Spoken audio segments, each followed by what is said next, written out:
1 verse 5. ṣùgbọ́n tí a bá wo ìwé Timothy kejì orí kìíní ẹsẹ̀ ìkarùn-ún. We can see there it is a common Bible passage where Paul the apostle was admonishing Timothy, his son, his disciple in the Lord. ó jẹ́ ẹsẹ̀ bíbélì tí ó gbajúgbajà níbi tí Paul apostoli tí ó ti ń gba Timothy ọmọ rẹ̀ nínú Olúwa níyànjú. And while he was addressing him, nígbà tí ó sì ń bá a sọ̀rọ̀. he said, Timothy, ó ní Timothy, the faith that is in you, ìgbàgbọ́ tí ó wà nínú rẹ̀ yìí, take care of that faith. mójútó. And he said, ó wá sọ síwájú. I know where you have gotten this faith from. mo mọ ibi tí o ti gba ìgbàgbọ́ yìí o. Number one, you got it from your own immediate mother. àkọ́kọ́ o gbà láti ara ìyá tó bí ọlọ́mọ. And there are part of it that was that were inherited through your grandmother, Luz. àwọn kan sì wà tí o tún gbà láti ọ̀dọ̀ ìyá ńlá rẹ tí í ṣe Luisi. The grandmother was a model. ìyá ńlá rẹ̀ ó jẹ́ aláwòkọ́ṣe. Immediate mother was equally a model. ìyá rẹ̀ gangan ó jẹ́ aláwòkọ́ṣe. And their behaviors were so glaring to the people to the point that Paul the apostle could attest to it that you learned all of this from them. ìwà wọn sì hàn kedere fún aráyé rí débi tí Paul apostoli lè sọ wípé gbogbo ìwà yìí ó ara wọn ló ti mú. But in our days, ṣùgbọ́n ní ayé tí a wà yìí. we have mothers a rí àwọn ìyá. and we still have mothers. a sì tún láwọn ìyá. We have some a rí àwọn kan. that are worthy of emulation. tí wọ́n yẹ ní ẹni àwò láwòkọ́ṣe. And we have some that cannot be reckoned with whenever we are talking about modeling. a sì ní àwọn kan tí àti ẹ̀gbọ́dọ̀ máa sọ̀rọ̀ nípa wọn ní gbogbo ìgbà tá a bá ń sọ̀rọ̀ nípa àwòkọ́ṣe. The character that has been given to us to study in our life today is called Abigail by name. ẹni tí a ti fún wa ní àpẹẹrẹ rẹ̀ lẹ́ni ni à ń pè ní Abigaili. And this woman, Abigail, obìnrin tí a ń pè ní Abigaili yìí. I consider this woman to be one of the unfortunate women to have married to the kind of husband she had. mo rí bí obìnrin tó jẹ́ wípé kò ṣoríire láti fẹ́ irú ọkọ tí ó fẹ́. Because the woman with these laudable characters ended up marrying such a man as the man called Nabal by name. irú obìnrin tí ó ní ìwà dáradára yìí ó wá ṣe àgbákò ọkọ tí à ń pè ní Lábálì. Àdúrà mi ni wípé my prayer is that gbogbo àwa ọ̀dọ́ tí a ṣe ń palẹ̀mọ́ láti ní ìdílé. all the youths that are preparing to have their own home. Olúwa ò ní jẹ́ kẹ́ ẹ kàgbákò orú ọkùnrin bíi Nábálì o. you will never be unfortunate of a man like a Nabal. And gbogbo àwa òbí tàbí màmá tó And jẹ́ all wípé parents. by virtue of one reason or the other àti wọnú rẹ̀ tó jẹ́ pé bíi Nábálì ní ọkọ tá a ní. all parents or all mothers that have been unfortunate to have husbands like Nabal. Àdúrà mi ni wípé Olúwa yóò dá sí ohun gbogbo fún yín o. my prayer is that the Lord will intercede on Because your behalf.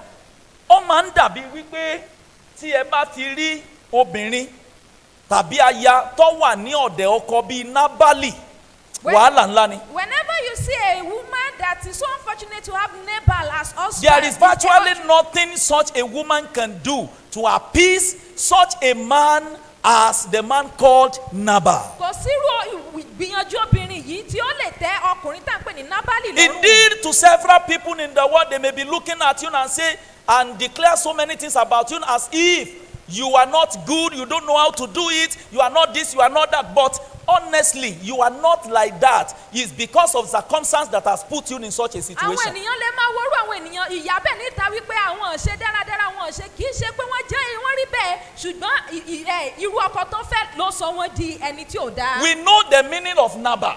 àmọ̀túmọ̀ Nábálì. The Bible calls him foolish one. Bíbélì pè ní aṣiwèrè ọkùnrin. The Bible calls him senseless man. Bíbélì pè ní ẹni tí kò ní òye. He will just continue to behave anyhow, anytime. a kàn ṣáà máa hùwà bó ṣe wù ú nígbà tó bá wù ú. He goes about, he drinks. a lọ jáde a lọ mú ìmúkúmu. He takes a decision just rashly. a kàn ṣáà gbégbèsè bó ti wù ú. He will not consider right or left. kò tiẹ̀ ní ìró sọ́tún tàbí sósì. But time is coming when we are going to study the life of that very man in order to deduce revelations from the life of Nabal himself. àsìkò ń bọ̀ tí a ó ṣe àgbéyẹ̀wò ayé obìnrin yìí kí a lè bá rí àwọn ìfihàn tó wà nínú ayé Nábálì. But because we are celebrating our mothers today, ṣùgbọ́n nítorí à ń ṣàjọyọ̀ àwọn ìyá wa lénìí. I would like us to concentrate on the woman called Abigail. Mo fẹ́ kí a dúró lórí obìnrin tí a ń pè ní Ábígẹ́lì yìí. Abigail is a model character in our study today. Ábígẹ́lì ó jẹ́ obìnrin tí aláwòkọ́ṣe nínú ẹ̀kọ́ wa She's an example of a model mother that we have in our generation and in this generation. Ó jẹ́ àpẹẹrẹ obìnrin aláwòkọ́ṣe nínú ìran rẹ̀ àti nínú ìran tí a wà yìí. We are studying her today. Why? Because this woman has done valiantly in making her name to be written in the books of those people who are renowned or model character as mothers. À ń kẹ́kọ̀ọ́ nípa rẹ̀ lẹ́nìí nítorí pé ó ṣakitiyan láti rí wípé orúkọ rẹ̀ jáde nínú àwọn orúkọ àwọn obìnrin tí a máa sọ̀rọ̀ nípa wọn gẹ́gẹ́ bí aláwòkọ́ṣe rere. But just like I said a few time ago, Gẹ́gẹ́ bí mo ti sọ nígbà díẹ̀ sẹ́yìn. Abigail as a woman, Abigail as a wife was so unfortunate to get married to a man called Nabal. Ábígẹ́lì gẹ́gẹ́ bí obìnrin àti gẹ́gẹ́ bí ìyàwó ó ṣe àgbákò pẹ̀lú irú ọkọ tí ó The fẹ́. Bible even called this man wicked. Bíbélì pé ọkùnrin yìí ó ní ènìyàn búburú He ní. said he was such a wicked man. Ó ní ìkà ènìyàn ní. Such a wicked man. Ìkà ènìyàn ní. Despite the displaying of his foolishness, senselessness, and wickedness of this man called Nabal, Pẹ̀lú gbogbo ìwà àìlóye rẹ̀ àti ìwà òmùgọ̀ rẹ̀.